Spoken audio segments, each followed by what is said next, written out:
Kā narcis izvēlas savu upuri?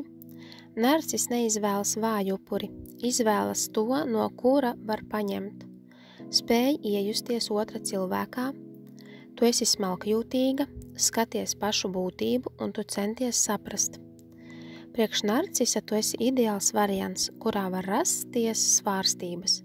Tu sevī meklēsi iemeslu, tu strādās, lai attiecības saglabātu. Viņam tas patīk, tu esi atbildīga. Ja kaut kas neiet kā vajag, tu uzņem uz sevi vainu.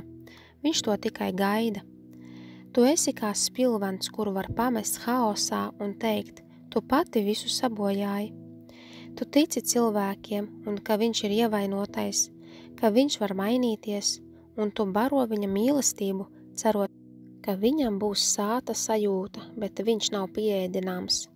Narcis nemeklē upuri, viņš meklē resursus, enerģiju, uzmanību, rūpes, to, kas ilgi uzturēs un ilgi cerēs.